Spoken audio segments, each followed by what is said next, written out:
Well played Shubman Gill. Shubman Gill ने श्रीलंका के सामने पहले मैच में 16 बॉल पे 34 रन बनाए। तो कई लोगों के मन में सवाल होगा कि यार क्यों हम कह रहे हैं कि well played Shubman Gill. Well, इस सवाल का जवाब दो चीजों में छुपा हुआ है। एक, शुभमन गिल की बीते एक साल की परफॉर्मेंस T20 क्रिकेट में, और दूसरा उनकी स्टेटमेंट जो हाल फिलहाल में उन्होंने वाइस कैप्टन बनने के बाद दी थी। शुभमन गिल अपने स्टेटमेंट में कह रहे थे कि यार मुझे पता है मैंने अपना बेस्ट क्रिकेट T20 में नहीं खेला।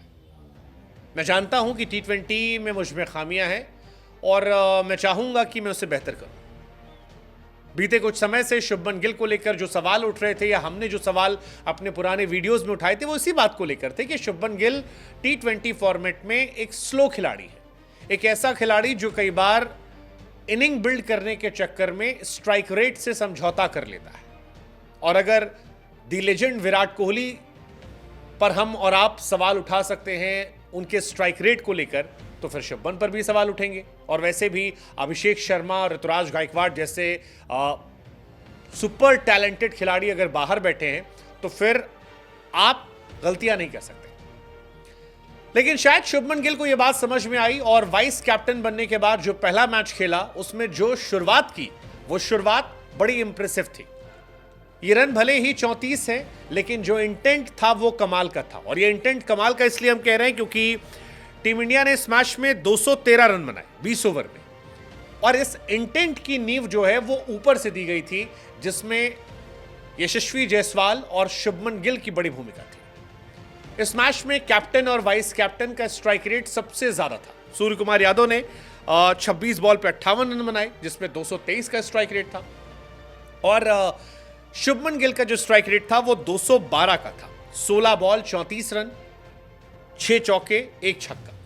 लेकिन सबसे शानदार बात जो थी वो थी छठे ओवर में उनकी बल्लेबाजी, जिस ओवर में वो आउट हुए, और इसी ओवर की वजह से शायद ये वीडियो बनाकर हम शुभमन गिल की तारीफ कर रहे हैं। शुभमन गिल ने छठे ओवर में पहली बॉल पर चौका जड़ा, दूसरी बॉल पर चौका जड़ा, तीसरी बॉल जो थी वो डॉट हो गई, लेकिन चौथी बॉल पर उन्होंने छक्का जड़ा।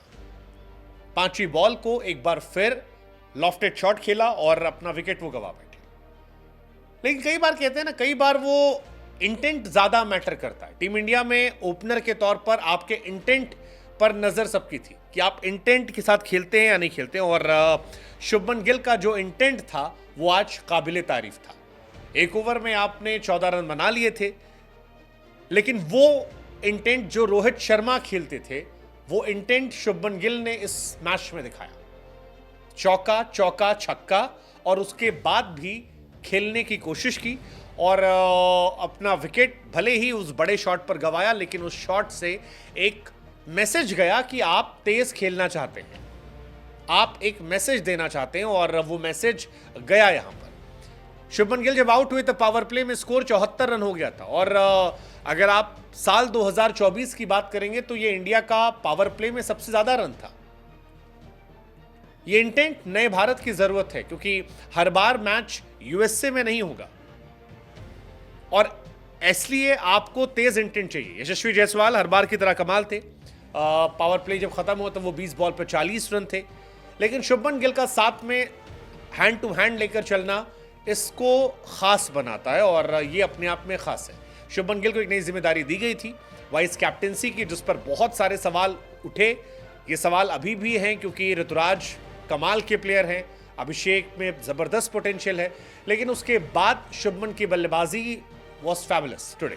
212 के स्ट्राइक रेट से उन्होंने बल्लेबाजी की। सूर्य कुमार यादव एक्सेप्शनल थे हर बार की तरह, 26 बॉल में 58 रन, 8 चौके 2 छक्के। बाकी प्लेयर भी ठीक थे, बट शुभमन का खास तौर पर मैं जिक्र बार बार इसलिए कर रहा हूं क्योंकि शुभमन T20 फॉर्मेट में एक एवरेज प्लेयर नजर आ रहे थे। वो एंकर करने वाले प्लेयर नजर आ रहे थे, और लग नहीं रहा था कि वो एग्रेसिव खेलना भी चाहते हैं। वो अपना विकेट संभाल कर, उन पर आरोप लग रहे थे कि बाबर आजम जैसे खेलते हैं, और ये उनके करियर पर एक दाग जैसा लग रहा था। लेकिन इस बार उन्होंने सेल्फलेस इनिंग खेली। जिम्बाब्वे टूर पर भी उन पर सवाल थे कि वो सारा प्रेशर जायसवाल को दे रहे थे, अपने सामने वाले बल्लेबाज को प्रेशर देते थे, और उसकी आड़ में बीच में 1-2 ओवर हल्का पाकर खेलते थे। लेकिन इस बार एक एब्सोल्यूट मैडनेस दिखाई पड़ी, और वो कमाल था। शुभमन ने कहा भी था कि मैं T20 वर्ल्ड कप तक जो मेरा प्रदर्शन रहा उससे मैं हैप्पी नहीं हूँ, मैंने एक्सपेक्टेशंस के हिसाब से परफॉर्म नहीं किया है, लेकिन मैं बेहतर करना चाहता हूँ। और तब भी हमने कहा था कि ये अच्छी बात है कि शुभमन गिल को इस बात का रियलाइजेशन है कि वो कहाँ कमज़ोर पड़ रहे हैं, and that was I think the moment. और शायद यही वजह है कि स्कॉट स्टायरिस और तमाम लोग कह रहे हैं कि अब शुभमन गिल में वो पोटेंशियल नजर आ रहा है। लेट्स जस्ट होप कि जो टेम्पो उन्होंने आज दिखाया, ये टेम्पो वो आगे दिखाए। रन बने ना बने वो सब अलग बात है, शुभमन पर बीसीसीआई का भरोसा है, सेलेक्टर्स ने उन्हें मौका दिया है तो उन्हें चांसेस तो मिलेंगे, लेकिन टेम्परामेंट उनके हाथ में, और इस टेम्परामेंट को हम देखना चाहते हैं कि शुभमन आगे कैसे ले जाते हैं। सो लेट्स जस्ट होप कि यहाँ से एक नई कथा शुरू हो, नई कहानी निकल कर आए। What's your take?